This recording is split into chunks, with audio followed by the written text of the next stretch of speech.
유대인들이 항상 어려울 때 옆에다 두고 탈무드라는 책이 있잖아요. 탈무드. 근데 그 탈무드에 참 재미있는 이야기들이 참 많은데요. 그 중에 이런 게 있어요. 하나님이 천지를 다 창조하시고 그 다음에 이제 가정을 창조하셨잖아요. 그리고 나서 내가 모든 거를 다 창조하고 참 보기가 좋다. 이렇게 생각을 하시면서 이런 얘기를 하셨대요. 자, 내가 천지를 창조하시고 하고 할 일 다 했으니까 혹시 집안에 뭐가 어려운 일이 있으면 나한테 와서 얘기를 해라. 그럼 내가 그걸 해결해 줄게. 이렇게 얘기를 하셨답니다. 근데 하나님이 내심으로는 어려운 일을 겪는 집이 없겠지 이렇게 생각을 하시고 그런 말씀을 하셨대요. 그랬는데 그 말씀이 떨어지시자마자 모든 집에서 전부 다 손들고 저요 우리 집에 문제가 많으니까 해결해 주세요 그러고 모든 집이 다 그렇게 손들고 자기네 집에 문제 있으니까 해결해 달라 이렇게 요구를 했다는 거예요. 그러니까 하나님이 맨 처음에 너무 황당하시고 당황하셨다가 야, 이거 이렇게 해가지고는 안 되겠구나. 내가 이 전술을 바꿔야 되겠다. 내가 너무나 많은 집에서 동시에 나를 요구하니까 이렇게 하면 안 되겠다. 그래가지고 하나님이 전법을 바꾸셨대요. 그게 뭐냐면 집집마다 나를 대신할 한 대리인을 파견을 해야 되겠구나. 그래서 그 대리인이 집안의 문제를 해결하도록 해야 되겠구나 하고 이 방법을 바꾸셨답니다. 그래서 집집마다 하나님을 대신할 한 분씩을 대리인으로 보내주셨는데 그게 누구예요? 그게 바로 어머니랍니다. 그게 바로 어머니래요. 그래서 이 유태인의 탈무드에 의하면 어머니는 매 가정마다 하나님을 대신하는 역할을 하는 분들이 어머니랍니다. 여기 지금 어머니들 이제는 좀 기분이 좀 좋아지셨나요? 하나님을 대신하는 분들이 되는 거예요. 우리 보통 한국에서 유태인들이 노벨상 많이 탔고 유태인의 교육을 우리가 본받아야 됩니다. 그래가지고 유태인의 교육은 하브르타식의 교육을 해야 되고 이런 식의 얘기들을 많이 하잖아요.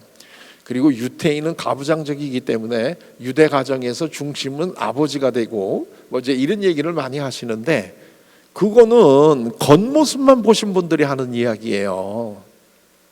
유태인이라고 하는 사람들이 얼마나 이게 독한 사람들인지요. 우리나라 같으면 예를 들면 아버지가 한국인이고 어머니가 한국인이 아니면 그 자식은 한국인인가요? 아닌가요? 그 자식은 한국인이에요. 왜냐하면 우리나라는 이 북계로 내려가기 때문에. 반대로 어머니가 한국인인데 아버지가 한국인이 아니면 이 자식은 한국인이 아니에요. 이게 한국은 북계로 내려가기 때문에 그래요.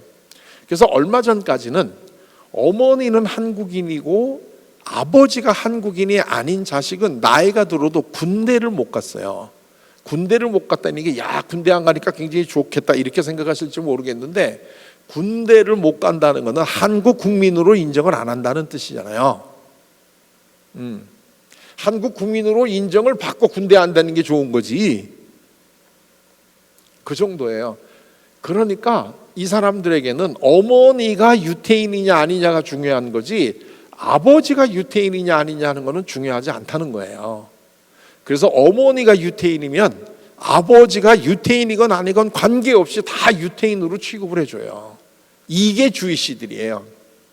그래서 어떻게 아버지하고는 관계없이 어머니가 유태인이면 그걸 유태인으로 받아들이느냐 그랬더니 이 사람들 하는 얘기가 그건 뭐냐면 유태인은 태어나는 게 아니라 양육되는 거라는 거예요. 유태인은 태어나는 게 아니고 양육되는 건데 어머니가 유태인이면 아버지가 어느 종족이든 관계없이 그 자식은 전부 다 유태인으로 교육을 시킨다는 거예요. 어머니가. 그래서 어머니가 유태인이냐 아니냐 하는 것이 중요하다는 게 이 이스라엘 사람들의 생각이에요. 이게 오늘날 이 유태인을 전 세계에서 이렇게 고난과 핍박을 받으면서도 유태인의 그 신앙을 지켜오면서 뛰어난 민족이 된 힘이 바로 여기에 있는 거예요. 이거를 우리가 이해를 하고 난 그 이후에 무슨 하브루타니 뭔 일을 해야지, 그런 거를 하나도 이해하지 않은 상태에서 하브루타 100년 해봐야 유태인의 정신을 우리가 이해할 수가 없는 거예요.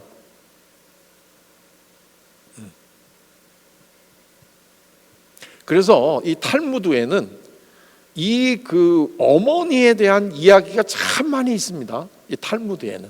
왜? 어머니가 굉장히 소중하기 때문에.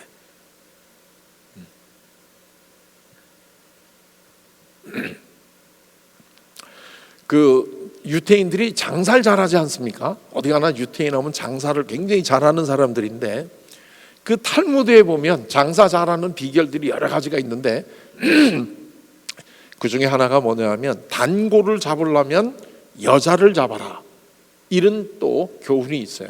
왜 그러냐면, 여자를 잡으면 단골로 나중에 보면 3대가 따라온대요. 칡너쿨 따라오듯이. 그러니까 결혼을 이제 하면 남편 오고, 그 다음에 자식 데리고 오고, 나중에 보면 부모까지 데리고 오기 때문에 3대가 따라온대요. 근데 남자를 단골로 잡으면 장가 간다면 안 온대.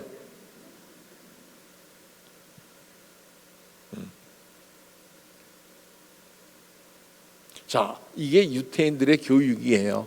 그렇기 때문에 이제 잘 보세요. 이 구약 성서에는 여성들의 활약상이 많이 나와요. 하다못해 에스더라고 하는 아주 그 여성에 대한 장이 하나가 따로 있잖아요. 신약에는 그렇지 않죠. 이게 우리가 이 유태인들이 얼마나 어머니를 소중하게 여기는가 하는 이거를 잘 알 수가 있는 거죠. 당연하지 않아요? 어머니를 하나님을 대신해서 우리 집에 보낸 대리인이라고 생각하는 민족이니까 이 어머니가 얼마나 소중한 일을 하는가 하는 것이 이 유태인의 힘이라는 거예요. 자, 앞으로 한국도 세계적으로 유태인처럼 뛰어난 이러한 이 그 사람이 많이 나오려면 어머니의 힘이 얼마나 중요한가 하는 걸 빨리 깨달아야 되는 거예요. 이 어머니의 힘이 얼마나 중요한가를 깨닫지 않고 어머니의 힘을 무시하기 때문에 여성들이 아기를 안 낳는 나라가 되어버리고 말았잖아요. 자, 보통 이제 요즘에 이제 그런 얘기를 많이 하잖아요. 그 재능 기부를 하자. 그래서 이제 재능 가지고 있는 걸 여기저기 이렇게 이제 기부를 한단 말이에요. 그래서 제가 이제 우리 그 어머니들한테 어머니들도 재능 기부를 좀 하십시오 하고 이야기를 하면, 이분들이 뭐라고 얘기를 하시느냐 하면, 저는 재능이 없어요. 저는 한평생 살림밖에는 안 했어요. 그렇기 때문에 나는 재능이 없어요. 이렇게 얘기를 하시는 거예요. 근데 저는 이 이야기를 들을 때마다 너무나 좀 안타까워요. 한국에서 어머니들하고 하는 존재를 얼마나 중요성을 모르고 있는가 하는 게 아주 지금 이 표현에서 드러나는 거예요. 나는 아무것도 안 하고 살림밖에 할 줄 모르기 때문에 나는 기부할 재능이 없다, 이렇게 얘기를 한단 말이죠. 자, 그런데 우리 교회를 다니시는 분들은 다 아시잖아요. 우리 목사님들 또 이제 이런 그 사역자들을 성직자다 이렇게 부르잖아요. 성직자, 거룩한 직업을 갖고 있는 성직자다 이렇게 부르죠. 당연히 그러면서 이제 우리가 그분들을 존중을 해야 되겠죠. 그런데 사실은 역사적으로 보면 성직자는 목사님만 성직자가 아니에요. 성직자라고 이 전통적으로 내려온 게 세 가지 직업이 있는데, 그게 뭐냐면 첫째가 의사, 그 다음에 교사, 그다음에 이제 그 종교 지도자, 예를 들면 뭐 신부님이라든가 목사님이라든가. 근데 이제 우리는 여기니까 이제 우리가 목사님이라고 쓰잔 말이죠. 이 세 가지 직업을 우리가 성직이라고 불러요. 그래서 이 독일 같은 나라에서는 해외에서 이민을 받는데 얼마 전까지 의사, 교사, 목사는 독일이 국민이 아닌 사람에게는 국가가 허가를 안 줬어요.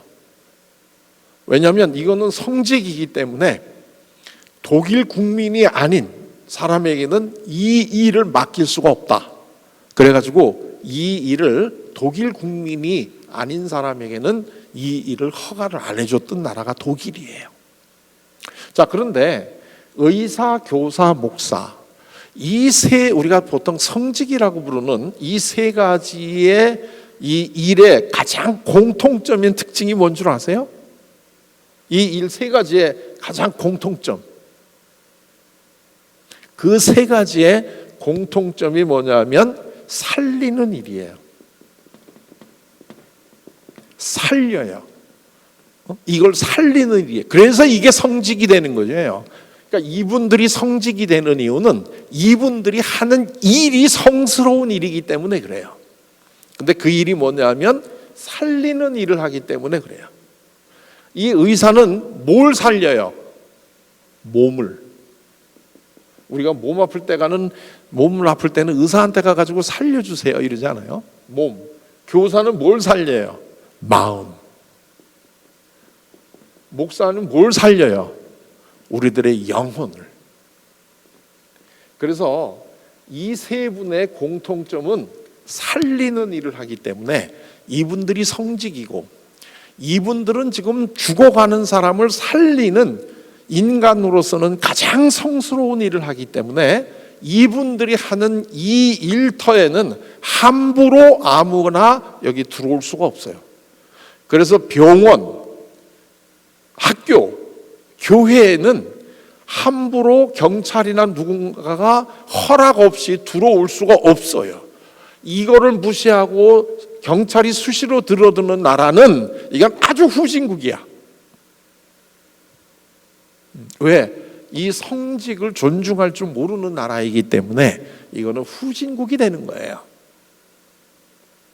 가끔 가다가 이제 이 범죄 영화 같은 걸 이렇게 보시게 되면 살인자가 총에 맞아가지고 지금 이제 이 아주 위중한 상태로 병원에 이제 운반이 되는데, 그럴 때 이제 이 형사들은 이 사람 죽기 전에 공범을 찾으려고 자꾸 이야기하려고 그러잖아요.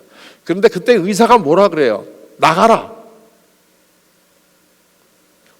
이 병원이고 여기는 범인을 잡는 게 중요한 게 아니라 사람을 살리는 게 중요하기 때문에 의사가 나가라 그러면 형사 아니라 형사 할아버지가 오더라도 나가야 되는 거예요.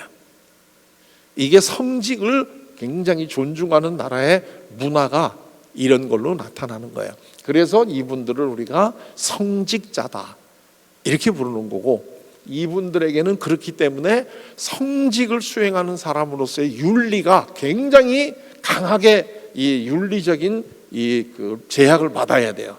왜냐하면 성스러운 직업인 거에 따라서 그만큼의 소중한 이게 있어야 되는데, 그 중에 제일 중요한 그게 뭐냐 하면 사람을 구별하면 안 돼요. 사람을 구별하면 안 돼요. 그러니까 의사가 됐다면 나는 환자면 누구나가 다 살려야지, 내 그 친구면 더 잘 살려주고 나의 원수면 이 새끼는 죽이게 놔두고, 절대로 그럴 수가 없어요. 선생도 마찬가지예요. 내가 귀여운 학생들에게는 잘 가르쳐주고 내 마음에 안 드는 애들은 안 가르쳐주고 이럴 수가 없는 거예요. 목사님도 마찬가지예요. 내한테 마음에 들거나 헌금을 많이 내는 성도들한테는 더 잘해주고 그렇지 않은 성도들에게는 못해준다. 이거는 성직자로서의 의미를 모르고 있는, 자세가 기본으로 안 돼 있는 사람들인 거예요. 그 대신 우리는 이분들이 자기가 맡은 그 소중한 일을 잘 할 수 있도록 도와드리고 보호해드리고 하는 이러한 거를 의무를 지는 것이 이게 제대로 된 나라의 특징이라는 거예요. 자, 그런데 이 살리다라는 거를, 이건 살리다가 동사 아니에요? 이 살리다를 명사형으로 하면 뭐가 될까요? 이게 살림이야. 그러니까 죽이다, 살리다가 반대가 죽이다인데 이거는 죽임이죠. 우리 얼마 전에 부활절을 지냈는데 그 부활절에서 많이 우리가 듣는 얘기 중에 예수님이 십자가에 달려서 죽음을 당하셨다. 이게 제일 많이 나오는 얘기잖아요. 그러니까 죽이는 거는 죽임이고 명사형이, 살리는 거는 살림이야. 좀 이해가 되셨어요? 성직의 가장 기본이 뭐죠? 살림. 성직의 가장 기본이 살림이야. 살림. 그런데 그 중요한 일을 하신 분들이 본인이 스스로가 나는 살림밖에 한 게 없어요. 이게 좀 말이 돼요, 안 돼요? 말이 안 되는 거야. 이게 한국이 후진국이라는 거예요. 이게 어머니들이 하시는 일은 살림이야, 살림. 응? 그러니까 사실 따지고 보면 어머니는요, 종합예술가야, 종합살림가. 왜냐하면 어머니는 자녀들의 몸을 살리고 마음을 살리고 영혼을 살리는 일을 집에서 동시에 혼자서 세 가지를 다 해요. 한번 잘 생각을 해보세요.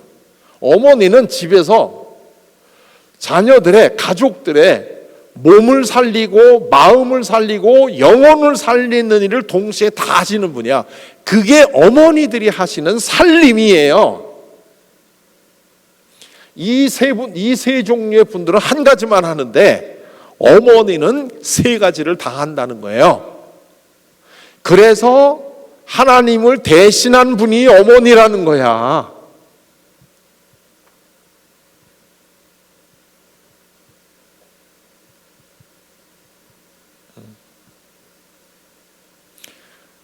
제일 안타까운 거는 본인이 얼마나 소중한 사람인가를 모르는 거예요.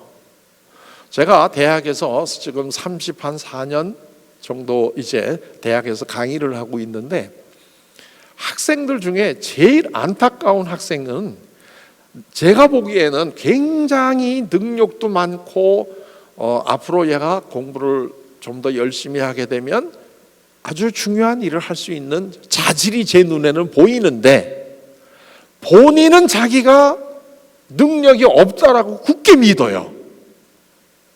이런 학생들이 제일 안타까운 거예요. 본인이 내가 소중한 일을 한다, 내가 능력이 많다라고 하는 걸 스스로 깨닫기 전에는 아무리 옆에서 도와주려고 해도 소용이 없어요.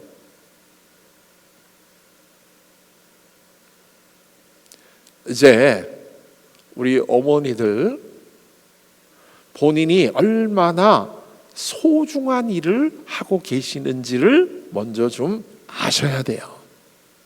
그래서 이제부터는 나는 아무것도 할 줄 아는 게 없어요. 나는 살림밖에는 안 했어요. 이런 식의 이야기들을 다시는 하지 마세요. 가장 성직을 지금까지 수행하고 오신 분들이야.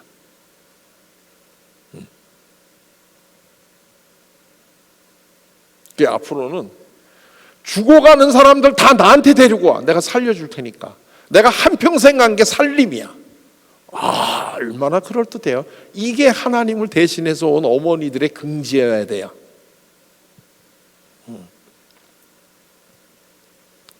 이 정도 우리 어머님들을 띄워드렸으면 한 번 더 와도 괜찮죠?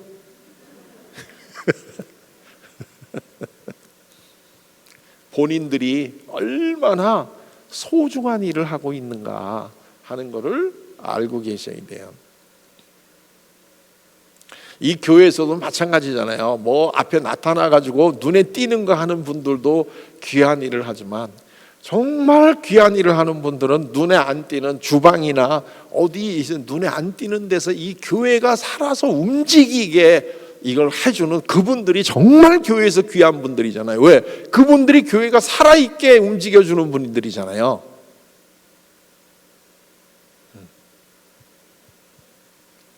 자, 이게 바로 주위 씨들이 어머니를 왜 소중하게 여기는가 하는 그 이유가 바로 여기에 있다는 거예요. 그러니까 어머니를 소중하게 안 여기는 이러한 문화 속에서는 걸출한 인물이 나올 수가 없어요.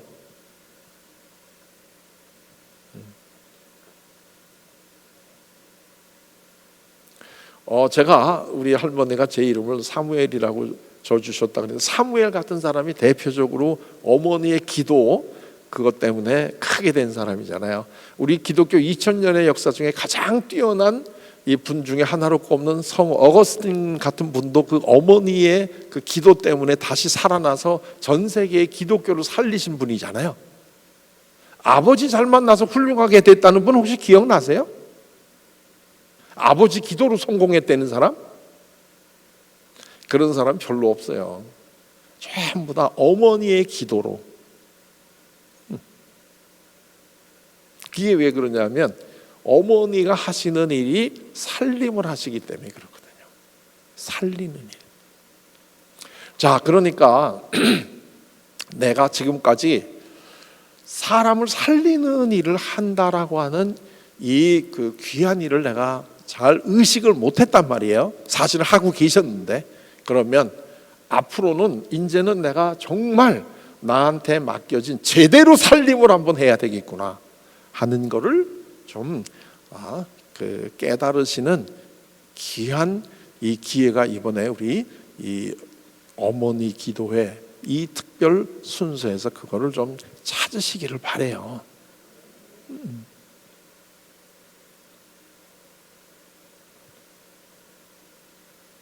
혹시 제가 이렇게 얘기하니까 그러면 모든 여성들이 다 어머니가 돼야 된다 이런 얘기를 제가 드리는 게 아니에요.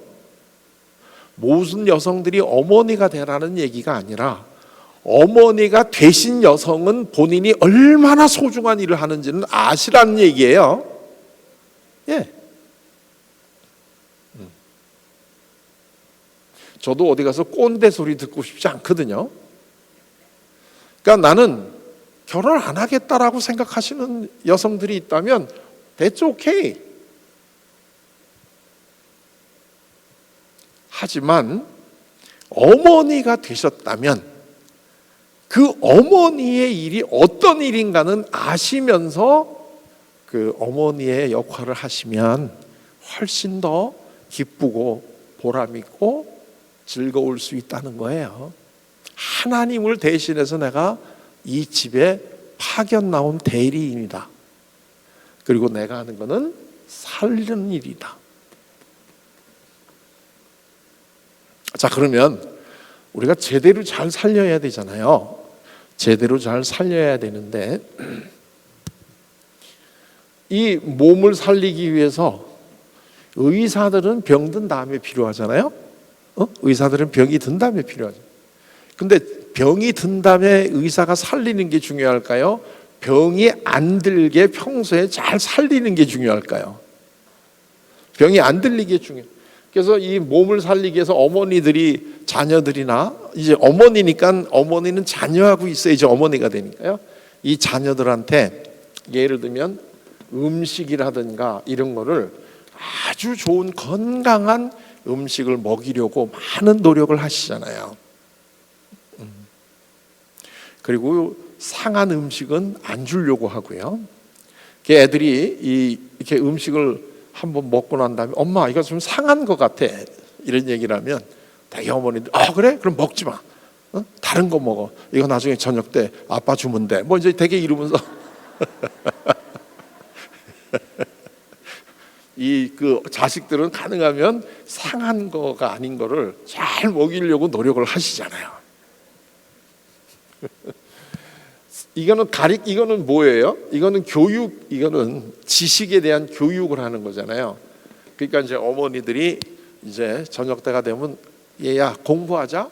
그리고 이제 뭐 이렇게 이제 산수 문제 푸는 것도 알려주시고 또 이제 이런 것도 알려주시잖아요.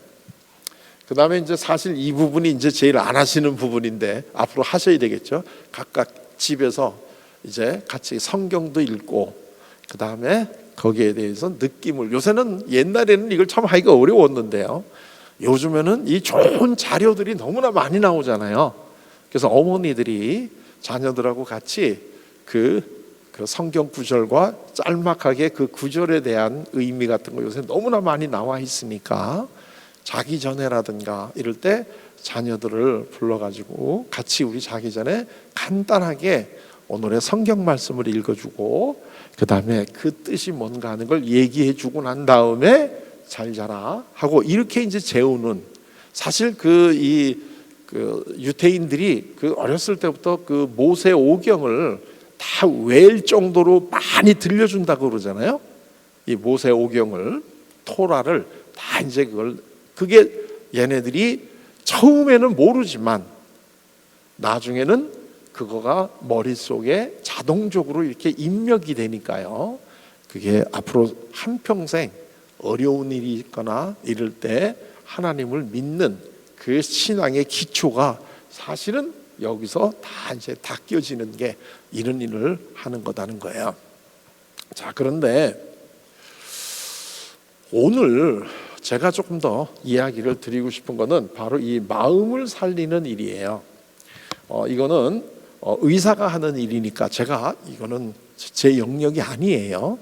또 이거는 우리 목사님들이 하시는 영역이니까 그거는 제가 할 수 있는 건 아니고, 아까 저를 소개하실 때 들으셨을지 모르겠는데 저는 심리학을 공부한 사람이에요. 그러니까 사람의 마음에 대한 공부를 한 사람이고, 심리학 중에서 제가 한 거는 상담 심리학이에요. 그런데 이 마음에 대한 이야기를 잠깐 좀 드리고 싶어요. 왜냐하면 사실은 이 몸과 마음과 영혼, 이 세 가지가 다 건강해야 우리는 정말로 건강한 삶을 살 수 있다, 이렇게 얘기할 수 있는데, 요 마음이 여기 지금 가운데 있잖아요. 그래서 이제 요 마음에 대한 이야기를 좀 나누고 싶어요. 마음이 건강해야 우리들의 몸도 건강할 수 있고 또 우리들의 영혼도 이게 건강할 수 있거든요. 그래서 이제 이 마음이 어떻게 건강한가 하는 이야기를 좀 이제 나누고 싶은데요.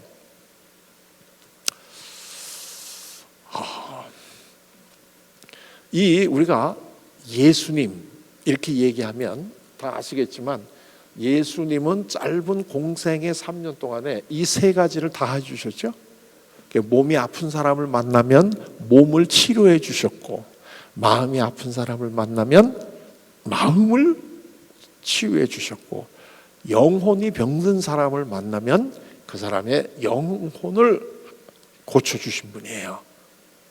그래서 우리가 이 예수님이 대단하신 분인데, 그 예수님이 과연 뭘 하신 분일까? 정말 예수님이 병을 든 것, 그게 마음이든지 몸이든지 영혼이든지 예수님을 만나면 정말 치료가 되나? 이제 이런 의문이 혹시 들으실지 모르겠는데 다 이미 아실 거예요. 예수님을 만난 사람들의 특징이 뭔지 아세요? 예수님을 만난 사람들의 특징은 그 사람이 예수님을 만나기 전보다 후에 즐거워졌다는 거예요. 이게 예수님이 만난 사람들의 특징이에요. 예수님을 만나기 전에는 굉장히 아픈 사람들이에요. 몸이 아프고 마음이 아프고 영혼이 아픈 사람들인데, 예수님을 만나고 나서는 다 즐거워지는 변화가 일어난 사람들이에요. 왜? 예수님이 치료를 다 해주셨으니까. 그래서 예수님은 저희들에게 수고하고 무거운 짐을 지고 있는 사람들은 내게로 오라. 수고하고 무거운 짐 진 사람들은 다 내게로 와. 내가 너희를 쉬게 해줄게. 왜 쉬게 해줘요?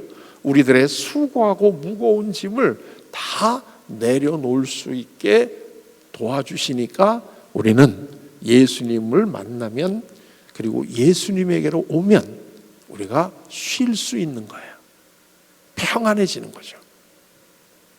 앞으로 저는 우리 광명교회 우리 어머니들이 지금까지 하시는 일을 좀 더 잘하시기 위해서 예수님이 어떻게 사람들의 마음을 살려주시는지 그 방법을 같이 한번 잠깐 생각해 보고 싶어요. 그래서 우리도 예수님을 따라서 그런 식으로 하면 우리 가족들이 다 같이 즐거워지고 가족들이 살아날 수 있다는 거예요. 어머니가 그 역할을 하시는 분이기 때문에. 자, 예수님을 만나면 사람들이 다 같이 살아난다 하는 건 성경에 너무나 예가 많으니까 그거 뭐 한두 가지만 그냥 제가 들어보도록 할게요. 여러분들 성경에 보면 사마리아 지방의 수가성에서 예수님이 만난 여성이 있잖아요. 그 여성이 사실은 참 그 당시의 여성으로서는 할 수 없는 커리어를 갖고 있어요. 그게 뭐냐면 남편이 5이었어. 그리고 지금도 남자랑 살고 있는데 그 남편하고 현재는 동거 중이야. 그러니까 남편이 5 있었고 지금 살고 있는 남자하고는 동거 중이야. 야, 참 경력이 참 다채로운 분이에요, 이분. 그 당시의 여성으로서는 이렇게 살 수가 없어요. 그 당시에 그 문화를 보게 되면 한데 그런 분이에요. 그러니까 우리식으로 얘기하면, 한마디로 얘기하면 팔자가 엄청 세. 무슨 일 때문에 이렇게 됐는지 우리는 모르지만 팔자가 엄청 세요. 그랬는데 이 여성이 예수님을 만났어요. 그래가지고 불과 몇 마디 안 했어요. 그랬는데 이 여성이 180도로 변해가지고 물 들어왔다가 그 당시에는 이 물뜨는 이 물동이가 엄청 소중하잖아요, 여성한테는. 이거를 그 자리에서 버려두고 동네로 뛰어가가지고 내가 메시아를 만났다 하는 이야기를 했대. 동네 사람들이 다 같이 그 여성을 따라와가지고 예수님을 뵙고 예수님을 그 마을에 초대를 해가지고 그 마을이 다 같이 구원받았다는 놀라운 일이 벌어진 걸 아시죠? 이 사마리아 여성이 남들이 별로 안 오는 그 시간에 물 들어왔을 때는 얼마나 마음에 수고하고 무거운 짐이 있었겠어요. 5이 남편이 있었고 또 지금은 또 동거하고 있는 이 기구한 운명의 이 여성이 왜 마음에 수고하고 무거운 짐이 없겠어요? 그랬는데 아무도 이 여성의 마음속에 있는 수고하고 무거운 짐을 내려놔 주지를 못했는데 예수님과 불과 몇 마디 대화를 하고 난 이후에 사람이 바뀌어가지고 세상에서 아주 귀한 동네 사람들을 다 구원하는 아주 귀한 일을 이 수가성의 사마리아 여인이 했어요. 예수님이 만났다는 것은 이런 식의 기적을 우리가 일으켜요.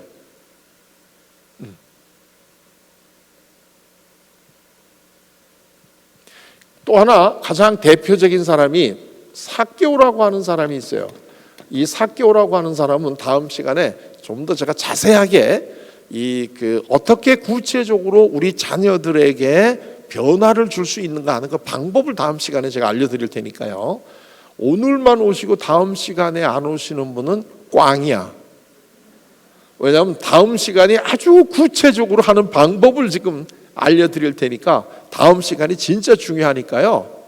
다음 시간에 혹시 안 오신 분이 있다면 같이 가자고 권유를 해서 꼭 같이 오시고, 아니면 이 방송으로라도 꼭 같이 듣자 이렇게 꼭 권유를 해주세요. 근데 이 삭개오라고 하는 사람은 다 아시죠? 삭개오라고 하는 사람은 세리장이에요. 세리장이라는 것은 그 당시에 남자들의 일 중에서 제일 사람들이 싫어했던 게 세리야. 그래서 여성을 얘기할 때는 뭐 창기를 얘기하고 남자를 얘기할 때는 세리. 이게 그 당시에 제일 이제 존중받지 못했던 직업이잖아요. 근데 거기서 장이야. 그러니까 얼마나 사람들이 미워하겠어요. 이 사람들이 굉장히 미워했다는 건 우리 다 알고 있잖아요. 예수님이 삭개오네 집에 가는데 이웃 사람들이 예수님한테까지도 비난을 하잖아요. 그러니까 얼마나 삭개오가 힘들고 외롭고 살았을까 하는 걸 우리가 알 수 있는데, 삭개오가 예수님을 만나려고 하다가 사람이 많아서 나무 위에 올라갔잖아요. 그리고 난 다음에 예수님이 삭개오가 있는 나무 밑으로 오셨잖아요.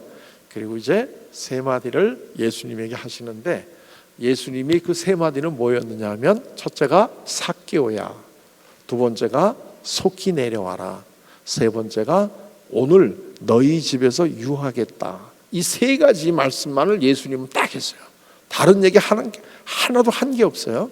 이 세 가지를 딱 했는데 삭개오가 그 이야기를 듣고 어땠어요? 마음이. 이게 그 삭개오의 이 이야기를 들을 때 저는 굉장히 중요한 일인데 이 단어를 많은 분들이 별로 이렇게 심각하게 생각하지 않으시더라고요. 그게 뭐냐면 삭개오가 나무에서 내려와서 예수님을 모시고 대게를 가는데 어떻게 가느냐 하면 즐거워하며. 그러니까 삭개오가 예수님을 만나기 전에 마음은 어땠어요? 굉장히 불행했어요. 그랬는데 예수님을 만나고 난 이후에 세 마디를 예수님이 삭개오에게 건넸는데 그 세 마디를 듣고 삭개오가 즐거워하며 예수님을 모시고 집에 갔어요. 그리고 그날 삭개오는 구원을 받았어요. 예수님을 만난 사람들의 특징은 다 같이 즐거워져요. 우리 성경에는 이게 그냥 즐거워하며 이렇게 돼 있는데 이게 독일어 성경을 보게 되면 이 대목이 뭐라고 되어 있느냐면 그로스 프로이데라는 것은 영어로 하면 great joy예요. 너무나 기쁜 거예요. 너무나. 그냥 기쁜 수준이 아니야. 너무나 기뻐. 너무나. 그래가지고 예수님을 모시면서 집에 가가지고 예수님, 제가 제 재산의 반을 가난한 사람들한테 나눠주겠습니다. 그리고 제가 토색한 것이 있다면 4배로 갚아주겠습니다. 이거 예수님이 하라고 얘기한 거 아니에요. 삭개오가 자기 입으로 스스로 얘기한 거예요. 그랬더니 그 얘기를 듣고 예수님이 오늘 이 집이 구원을 받았다. 오늘 이 집이 구원을 받았다. 삭개오 혼자 구원받은 게 아니라 삭개오 가족이 다 같이 구원받았어요.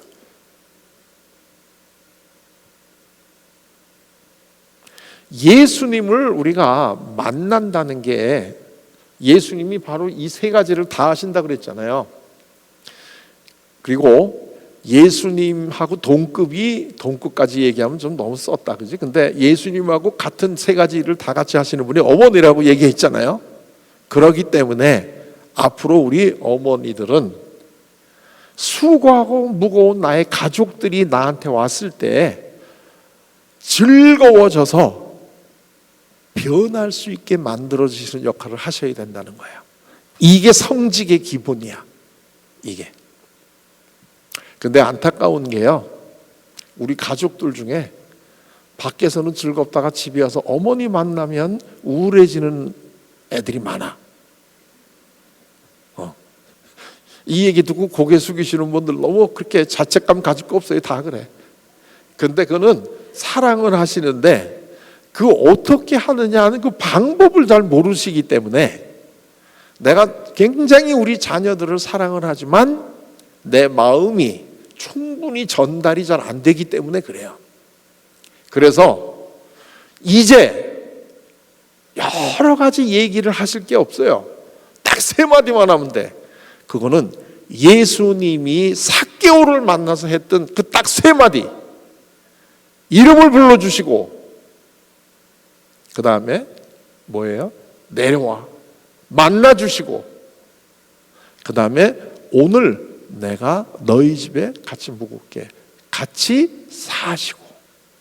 이 3가지를 하실 수가 있다면 우리 어머니들이 정말로 하나님을 대신해서 하는 그 성직을 아주 성공적으로 수행해낼 수 있다는 거예요.